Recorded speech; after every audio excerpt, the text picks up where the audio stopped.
Please welcome back to my channel earth mom Dehradun. मैं हूं ज्योति और वेलकम है आप सभी का मेरे चैनल में। अगर इस वीडियो के माध्यम से आप चैनल में नए जुड़े हैं तो जल्दी से चैनल को सब्सक्राइब कर दीजिए। साथ में नीचे एक बेल नोटिफिकेशन है, उसको हिट कर दीजिए ताकि मेरे आने वाली सारी वीडियो की नोटिफिकेशन आप सभी को सबसे पहले मिल जाए। तो आज हम लोग रिएक्शन देने वाले हैं सपना और लखनीत के व्लॉग से रिलेटेड। आई होप कि आप सब लोगों को वीडियो बहुत ज़्यादा पसंद आएगी।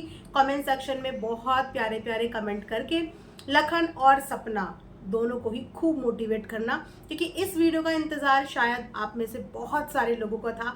आप बहुत दिनों से दोनों भाई बहन की इस जोड़ी को वापस से एक साथ देखना चाहते थे और कहीं ना कहीं आप सब लोगों का सपना पूरा हो गया है। तो थोड़ा सा अपना प्यार कमेंट सेक्शन में भर भर के दिखाइए, वीडियो को लाइक करिए। तो चलिए रिएक्शन वीडियो में हम लोग बढ़ते हैं आगे। फाइनली सपना और लखन हम लोगों को फिर से एक बहुत लंबे समय के बाद एक कैमरे में नजर आए। फटाफट से बताओ कि कितने लोगों को खुशी हुई। मैं जानती हूँ कि आप में से बहुत सारे लोगों को आज खुशी हुई है, वो खुशी दिख रही है। सपना के कमेंट सेक्शन में भी वो खुशी भर भर के दिख रही है और लखनीत के कमेंट सेक्शन में भी वो खुशी भर भर के दिख रही है। इतना प्यार ऑडियंस का मिल रहा है, इतना प्यार ऑडियंस का मिल रहा है। जब एक क्रिएटर कोई काम करता है और उसकी काम की सराहना होती है, मेजॉरिटी लव आपको मिलता है, तो वहां पे ऐसा लगता है कि क्रिएटर की चीज सक्सेसफुल हो गई, यानी कि उनका बॉन्ड सक्सेसफुल हो गया। बीते दिनों कई बार दोनों के रिलेशनशिप पे काफ़ी उंगलियां उठी, काफ़ी क्वेश्चन हुए। रीज़न बिहाइंड कि सपना और लखन काफ़ी समय से एक साथ नहीं नज़र आ रहे थे, जिसके ऊपर काफ़ी सारे प्रिडिक्शंस, एजम्पशन भी लगाई गई कि क्या दोनों के बीच में झगड़ा हो गया है, या फिर लखन ने सपना का साथ छोड़ दिया है, या फिर सपना ने लखन को छोड़ दिया है, या ये भाई बहन की जोड़ी टूट गई है। लेकिन कहीं ना कहीं इस व्लॉग से ये तो हमें पता चल गया कि हर रिश्ते कच्चे धागे की तरह कमजोर नहीं होते, कि थोड़ी बहुत आंधी तूफान आए और वो रिश्ते टूट जाए। और रही बात लखन का जो पर्सनालिटी है, उनका जो ऑरा है, वो ऐसे बिल्कुल भी नहीं है कि कोई रिश्ता बना के तोड़ने में बिलीव करते हो। उन्होंने हर रिश्ते को निभाने में बिलीव किया है। इस तरीके का लखनीत का ऑरा है, उनका एक पर्सनालिटी है सोशल मीडिया पे। रिश्तों के मामले में ना वो बहुत ज्यादा लॉयल, ऑनेस्ट और स्ट्रांग है। ये रिश्ता उन्होंने सिर्फ अपने साथ के व्लॉगर्स के साथ ही नहीं, अपने सब्सक्राइबर के साथ, अपने फॉलोअर्स के साथ, अपने फैंस के साथ, सब लोगों के साथ उन्होंने जो रिश्ते बनाए हैं ना, उन रिश्तों को निभाने में उन्होंने कभी कोई कमी नहीं करी। एक लेडी जो उस समय पे उनकी मदद करने के लिए आई थी, जिस समय पे वो खुद कैंसर से डील कर रही थी, कितने प्यार से उनके साथ भी उन्होंने रिश्ता जोड़ा था और आज तक भी वो रिश्ता उनके साथ वो निभाते हैं। तो जितने भी रिश्ते हमने सोशल मीडिया पे देखा है लखनीत को किसी के साथ जोड़ते हुए, वो रिश्ते हमने उन्हें निभाते हुए भी देखे हैं। तो ये तो भाई बहन का रक्षाबंधन का रिश्ता था, वो इस रिश्ते को कैसे तोड़ सकते थे। हाँ, लेकिन हर चीज कैमरे के आगे दिखाई भी नहीं जाती और हर चीज शो ऑफ करने की नहीं होती कि हमारा रिश्ता इतना स्ट्रांग, हमारा रिश्ता इतना स्ट्रांग। हर रिश्ते को गा के बताने की जरूरत नहीं होती। कुछ रिश्ते ऐसे होते हैं जो फील किए जाते हैं और वो उन्हीं को पता होते हैं जिनके बीच के वो रिश्ते हैं। जैसे कि आज वो रिश्ता फील हो गया। जो कंफर्ट जोन सपना वहां पे फील कर रही थी ना, शायद वो कंफर्ट जोन कोई और फील नहीं करता अगर रिश्ता स्ट्रांग नहीं होता। जिस कंफर्टेबल के साथ वो उस घर में थी, जितना कंफर्टेबल वो फील कर रही थी, वो दोनों बच्चियां फील कर रही थी, जितने प्यार से नीतू ने सपना को समझा, उसको गले लगाया, इतनी अंडरस्टैंडिंग दोनों के बीच में दिख रही थी। नीतू के कई बार कमेंट्स हमने सपना की रील पे देखे हैं। नीतू ने कई बार सपना की रील लाइक भी करी है, उसकी रील के नीचे उसको मोटिवेट करने के लिए कमेंट्स भी किए हैं और ये हमने कई बार विटनेस किया है। और जिस तरीके से नीतू बार बार उसकी फीलिंग को समझ रही थी ना, उसके पेन को समझ रही थी, उसको एक्सप्लेन कर रही थी चीज़ों को, वहाँ से उनका बॉन्ड भी नज़र आ रहा था कि नीतू और सपना का बॉन्ड भी कोई ऐसा वैसा बॉन्ड नहीं है, एक गहरा डीप कनेक्शन है, जिसको मुझे लगता है कि दिखावे की या शो ऑफ करने की जरूरत नहीं है। और लखन और सपना कितने एक दूसरे के साथ कनेक्टेड हैं, आई थिंक ये भी प्रूव करने की जरूरत नहीं है, क्योंकि हर रिश्ते को प्रूव करेंगे तो फिर वो रिश्ता किस बात का। आज कीर्ति दीदी भी है जो कि लखन की अपनी खुद की बहन है, वो भी कभी अपने और अपने भाई के रिश्ते को शो ऑफ नहीं करती, कभी भी उनको शो ऑफ करते हुए नहीं देखा होगा। 3 भाइयों की इकलौती बहन है, लेकिन जब उनके भाई के ऊपर प्रॉब्लम आई थी ना, वही बहन थी जिसने अपने भाई को इस प्रॉब्लम से निकालने के लिए मोटिवेट किया था। उस बहन ने लड़ाई को बढ़ाने के लिए बात नहीं करी थी। आप लोगों को आज भी कीर्ति दीदी का वो लाइव याद होगा कि मुझे कीर्ति दीदी पर्सनली बहुत पसंद है। अच्छी लगती हैं। और उस दिन से उनकी रिस्पेक्ट और ज़्यादा बढ़ गई जब उनके सामने उनका भाई और एक दूसरी पार्टी झगड़ रहे थे।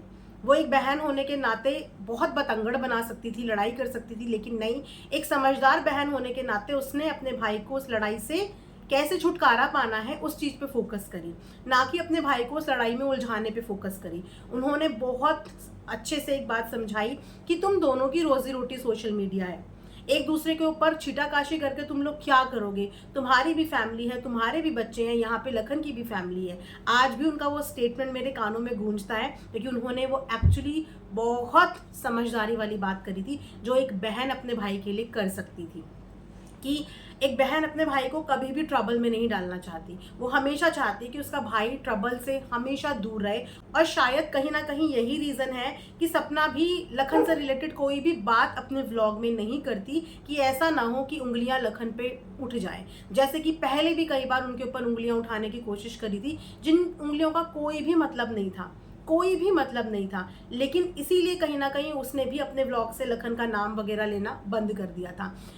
जिस समय पे सपना के साथ ये सारा सीन हुआ, उसने जब ये बाल कटिंग वाला किया, हमें तो शायद ये बात पता ही नहीं थी, लेकिन आज उनके व्लॉग से हमें ये बात पता चली कि जब ये सारा सीन हुआ लगातार लखन सपना को फ़ोन कर रहे थे, उसके लिए कंसर्न थे, उसके लिए टेंशन में थे। इसका मतलब कि जब जब अप डाउन सपना की ज़िंदगी में हुए हैं, लखन एक भाई बन के हमेशा ऑफ कैमरा खड़े रहे हैं। ऑन कैमरा हर चीज़ दिखाने की ज़रूरत नहीं होती कि अगर लखन ने अपनी बहन के लिए ऑन कैमरा स्टैंड लिया तो एक वही स्टैंड होता है, जी नहीं। एक मोरल सपोर्ट भी सबसे बड़ा सपोर्ट होता है जिसको दिखाने की ज़रूरत नहीं पड़ती। एक पीछे से हाथ आता है जो आपकी बैक को टैप टैप करता है कि इट्स ओके, मैं हूँ तेरे साथ, इतना काफ़ी होता है। ये काफ़ी नहीं होता कि आप बार बार किसी के लिए झगड़ा करने के लिए यहाँ पे सफाई लेके आओ कि नहीं मैं अपनी बहन के साथ, नहीं मैं अपने भाई के साथ। सिर्फ इसी चीज़ से रिश्ता प्रूव नहीं होता, रिश्ता उन लोगों ने ऑफ कैमरा अपने अपने एंड पे प्रूव किए हुए हैं कि वो एक दूसरे के कितने सुख दुख के साथी हैं, या एक दूसरे के सुख दुख को कितना समझते हैं, कितना अंडरस्टैंड करते हैं। इतनी भीड़ में अगर सपना का सबसे बैड फेस चल रहा था तो वो गई भी तो अपने भाई भाभी के घर, भाई भाभी के घर गई। और जो उनके घर का माहौल है ना, वो थोड़ा सा मजाकिया भी है। हमेशा से आपने लखन की वीडियो देखी होंगी कि वो अपनी बहन कीर्ति को भी ऐसे चिढ़ाते रहते हैं। जिस समय पे कीर्ति की भी लाइफ का एक बैड फेस चल रहा था, उस समय पे ये पूरा परिवार अपनी बहन को भी उस बैड फेस से निकाल के बाहर लाया था, अपनी बहन को भी निकाल के लाया था। और जब जब सपना और लखनीत फैमिली मिलती है, सपना के चेहरे पे एक अलग ही स्पार्क होता है। ऐसा लगता है कि वो टेंशन से बिल्कुल फ्री हो गई है, क्योंकि लखन की फैमिली एकदम मजाकिया है। जो टेंशन होती है, ऐसा नहीं कि किसी की ज़िंदगी में टेंशन नहीं होती, हर किसी की लाइफ में टेंशन होती है, लेकिन इंसान अपने एक्सपीरियंस के हिसाब से उन टेंशन से डील करना सीख जाता है। और कहीं ना कहीं लखन अपनी ज़िंदगी में ये टेंशन से डील करना ना अपनी पहली कंट्रोवर्सी में सीख चुके हैं, बहुत अच्छे से सीख चुके हैं। और शायद इसीलिए अब वो साइलेंस रहने में बिलीव करते हैं कि जवाब मत दो, जवाब आप नहीं दोगे तो सब चीज़ें अपने आप सॉर्ट हो जाएंगी। और वहीं पे इसी चीज़ के लिए सपना को भी मोटिवेट कर रहे थे कि रिएक्ट मत करो, सिर्फ अपना काम करो। आप अगर यहाँ पे रोओगे भी, और एक बहुत सॉलिड बात उन्होंने बोली कि जो आपको गलत समझते हैं या जिनको आप नहीं पसंद, अगर आप उनके सामने अपना सर भी काट के रख दो तो वो उसमें भी बोलेंगे कि ये सर ढंग से नहीं कटा है, क्योंकि वो ऑलरेडी आपके लिए अपना माइंड सेट कर चुके हैं। लेकिन जो आपके लिए ऑलरेडी माइंड सेट कर चुके हैं उनको प्रूव करने की ज़रूरत नहीं है। लेकिन जो आपको प्यार करते हैं, आपको उनके लिए पॉजिटिव रहने की ज़रूरत है, क्योंकि अगर नेगेटिव करने वालों की संख्या इतनी सी है तो पॉजिटिव ऑडियंस की संख्या ज़्यादा है। तो हमें किसके लिए ज़्यादा काम करना चाहिए? अपनी उन पॉजिटिव ऑडियंस के लिए काम करना चाहिए, ना कि उन नेगेटिव ऑडियंस के लिए काम करना चाहिए जो शायद वही कि आप सर भी काट दो तो वो उसमें भी बोलेंगे कि सर ठीक से नहीं कटा था, थोड़ा सा टेढ़ा मेढ़ा हो गया है। और यही चीज़ें उन्होंने भी अपनी लाइफ में एक्सपीरियंस की हैं, और वही एक्सपीरियंस वो सपना के साथ भी शेयर कर रहे हैं ताकि वो भी आगे की इन चीज़ों को डील कर पाए। वहीं पे नीतू ने बोला कि कमेंट्स कभी कभी ऐसे आते हैं जो हर्ट करते हैं। एग्जैक्टली हम भी भले ही रिएक्शन वीडियो बनाते होंगे, लेकिन कभी हमारे लिए भी ऐसे पर्सनल अटैकिंग वाले कमेंट्स आ जाते हैं तो एक मिनट के लिए हमें भी बुरा फील होता है कि मतलब कोई कैसे किसी को इतना बोल सकता है।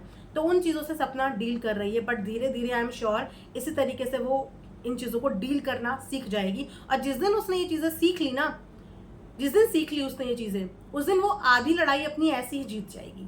जिस दिन उसने बर्दाश्त सीख लिया, जिस दिन उसने पेशेंस सीख लिया, और जिस दिन उसने अपने काम पे फोकस करना शुरू कर दिया। बहुत अच्छी टिप दी है यहाँ पे नीतू ने कि मेरी तरह करा करो, कुछ मत देखो, कुछ भी मत देखो। और यस, ये नीतू की सबसे बड़ी स्ट्रेंथ है, जिसने आज तक नीतू को हर कंट्रोवर्सी से दूर रखा है कि उसने कभी भी वीडियो बनाने के बाद, काम करने के बाद उन चीज़ों को पलट के देखा नहीं कि इसमें पब्लिक मेरे लिए क्या ओपिनियन दे रही है। और इंसान इसीलिए इजी माइंड के साथ काम कर पाता है। अगर वो नेगेटिविटी में ध्यान ना दे तभी वो अपनी नई चीज़ों पे फोकस कर पाता है। और यही कहीं ना कहीं उसका एक सॉलिड मंत्रा हो सकता है नीतू का, कि आज वो इतनी सक्सेसफुल है। क्योंकि अगर वो भी इन चीज़ों में उलझी रहती कि मेरे लिए ऐसे बैड कमेंट आ रहे हैं, कोई मेरे लिए ऐसे बोल रहा है, तो वो भी लाइफ में ग्रो नहीं कर पाती। और ये सोशल मीडिया है, यहाँ पे अच्छा बुरा दोनों टाइप के लोग आपको मिलेंगे, लेकिन आपको फोकस उन पे करना है जो आपको पसंद करते हैं, जो आपकी चीज़ों को देखना चाहते हैं। उसी के साथ साथ रही बात बच्चों की, बच्चों से लखनीत को हमेशा से बहुत प्यार रहा है। और सपना की तो बच्चियां भी इतनी प्यारी हैं कि उनसे भी लखन का जो कनेक्शन था वो दिख रहा था कि कितना प्यारा सबका बॉन्ड था यहाँ पे। कीर्ति दीदी के साथ भी छोटी सी मुलाकात हुई। कीर्ति दीदी बहुत ज़्यादा एक्सट्रोवर्ट नहीं है, वो बहुत लिमिटेड बोलती हैं और सबके साथ ही उनका थोड़ा सा ऐसे ही रिजर्व वाला नेचर है। और उन्होंने भी बहुत खुशी के साथ एक प्यारी सी स्माइल के साथ सपना को हग किया, सपना की बेटियों को हग किया। वो एक सरप्राइज था, लेकिन उस सरप्राइज में ऐसा बिल्कुल नहीं लग रहा था कि सपना किसी अपने क्रिएटर भाई के यहाँ गई है। ऐसा लग रहा था कि वो अपने सगे भाई के यहाँ ही गई है। इतना कंफर्टेबल उन्होंने वहाँ पे सपना को फील कराया है। और ये उन लोगों का बॉन्ड है कि वो उनके घर पे जाके इतनी कंफर्टेबल थी कि छेड़ रही थी, छेड़खानी कर रही थी। और सपना की वही वाली आप लोगों को झलक देखने को मिली होगी जो झलक भैया लोगों के टाइम पे सपना की देखने को मिलती थी, थोड़ी सी चुलबुली सी, नॉटी सी। इसी तरीके से राजवीर भैया भी सपना को बहुत बार छेड़ते थे, कभी उसके बाल खींचते थे, कभी मुक्का मारते रहते थे। और ये झलक इतने समय के बाद आज वापस से दिखी है, वरना इतने समय से सपना जो दिख रही थी एक्चुअल में सपना का वो नेचर है ही नहीं। वो बहुत जॉली है नेचर में, बहुत मजाकिया कहते हैं ना एक इंसान, वैसा है उसका नेचर। क्योंकि हमने इतने टाइम से उसकी व्लॉगिंग देखी है, लेकिन जब से उसकी ज़िंदगी में ट्रेजेडी हुई है ना, वो अपना रियल नेचर ही गंवा चुकी है। लेकिन आज उसके रियल नेचर की वो थोड़ी सी झलक दिखाई दी, जहाँ पे एक शैतान सा बच्चा होता है। हर किसी के अंदर देखिए एक बच्चा होता है, लेकिन इंसान की ज़िंदगी में प्रॉब्लम इतनी आ जाती है कि वो अपने अंदर का बच्चा कब खत्म हो जाता है पता ही नहीं चलता। और मैच्योरिटी और दुख आप पे इतना हावी हो जाता है। लेकिन आज इस व्लॉग में उसके अंदर का वो बच्चा दिखा, जब लखन भैया और उसकी थोड़ी सी हो रही थी। साथ में उन्होंने ये भी बोला कि ऐसा नहीं है कि हमारे सिर्फ गुड्डी गुड्डी रिलेशनशिप है, हम एक दूसरे से नाराज़ भी हो जाते हैं, हम एक दूसरे से लड़ भी लेते हैं। और यही एक रिलेशनशिप की बोलते ना सुंदरता होती है, क्योंकि ज़्यादा मीठे में भी मक्खियाँ ही लगती हैं, चींटियाँ ही लगती हैं। रिलेशनशिप वही हेल्दी होता है जहाँ पे आप एक दूसरे की गलतियाँ बताओ और सामने वाला एक दूसरे की रिस्पेक्ट करे और उन गलतियों को रेक्टिफाई करे। इसी को कहते हैं रिस्पेक्ट। और जिस रिलेशनशिप में रिस्पेक्ट होती है वो रिलेशनशिप हेल्दी होते हैं। सपना को टाइम टाइम पे लखन ने हमेशा मोटिवेट किया है, हमेशा उसे समझाया है कि काम पे फोकस करो, सिर्फ और सिर्फ अपने काम पे फोकस करो, क्योंकि वो भी यही चीज़ कर रहे हैं। और उनकी ग्रोथ का कहीं ना कहीं यही रीज़न है। इंसान को देख के लगता है कि हाँ ये इतना लाइफ में ग्रो कर रहा है, लेकिन उस ग्रोथ के पीछे उसका जो मेहनत होती है ना, उसका जो पेशेंस होता है, वही होता है जो उसको आगे लाइफ में ग्रो कराता है। इसीलिए टाइम टाइम पे लखन, नीतू हमेशा सपना को मोटिवेट करते हैं इन चीज़ों के लिए। और इस बार तो सपना बकायदा स्क्रीन के सामने, हम सबके सामने, पब्लिक इस बात की गवाह है कि सपना ने इस बार प्रॉमिस किया है कि वो अब ऐसा रोते हुए नहीं आएगी।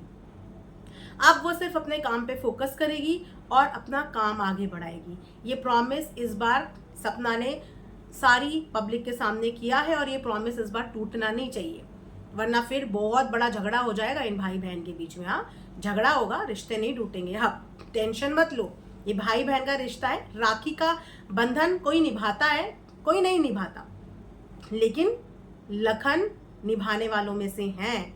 और ये चीज़ें हमने सोशल मीडिया पे देखी हैं कि वो निभाने वालों में से हैं। और जो उनकी गाइडेंस है ना, जिन्होंने एक बार उनकी गाइडेंस मान ली, आप लाइफ में कभी भी फेल नहीं हो सकते। इतनी अच्छी गाइडेंस उनके पास है। मैक्सिमम लोग उन लोगों को पसंद करते हैं, मैक्सिमम लोग। क्यों? क्योंकि उनकी गाइडेंस बहुत सॉलिड होती है। वो कभी किसी का बुरा नहीं चाहते। अगर आप एक नॉर्मल सब्सक्राइबर बन के भी उनकी ज़िंदगी में जाओगे ना, वो तब भी आप लोगों को प्यार देने में कमी नहीं करेंगे, आपको गाइडेंस देने में कमी नहीं करेंगे, लेकिन ये अपने ऊपर डिपेंड करता है। सामने वाला सिर्फ आपको गाइड कर सकता है, लेकिन आप उस गाइडेंस को ले रहे हैं या नहीं ले रहे हैं, सुन रहे हैं नहीं सुन रहे हैं, आपके ऊपर डिपेंड करता है। और यही गाइडेंस वो डे 1 से सपना को दे रहे हैं, एक पॉजिटिव गाइडेंस, एक मोटिवेशनल गाइडेंस। जो गाइडेंस है सिर्फ अपने काम पे फोकस करने की गाइडेंस। अगर एक बार सपना ने ये फॉलो कर लिया तो आई एम श्योर कि सपना भी वापस पीछे मुड़ के नहीं देखेगी, उसकी भी लाइफ की सिर्फ और सिर्फ ग्रोथ होगी, राइट। तो लखन और नीतू ने एक बार फिर से भाई भाभी होने का फर्ज निभाया, बहुत प्यार से सपना को समझाया, उसके साथ टाइम स्पेंड किया, उसके एक बैड फेज में उसका साथ दिया, जो कि हर बार वो ऑफ कैमरा देते हैं, जैसा कि उन्होंने वीडियो में बताया। लेकिन हर चीज़ दिखाने की नहीं होती कि हम सिर्फ दिखाएं पब्लिक को कि देखो हम तो साथ दे रहे हैं, देखो हम तो साथ दे रहे हैं। कुछ रिश्तों को दिखावे की ज़रूरत नहीं होती, वो बस होते हैं और वो बॉन्ड होता है। हम होप करते हैं कि इस भाई बहन की जोड़ी का भी बॉन्ड ऐसे ही बना रहे, कभी किसी की नज़र इनके रिश्ते को ना लगे।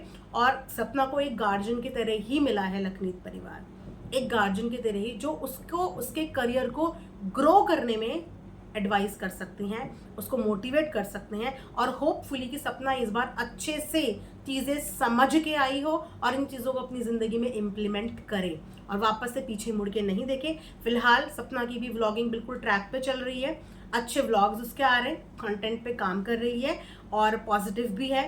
उम्मीद करते हैं कि बस सपना ऐसे ही पॉजिटिव रहे, हर कंट्रोवर्सी से दूर रहे और सिर्फ अपने काम पे फोकस करे।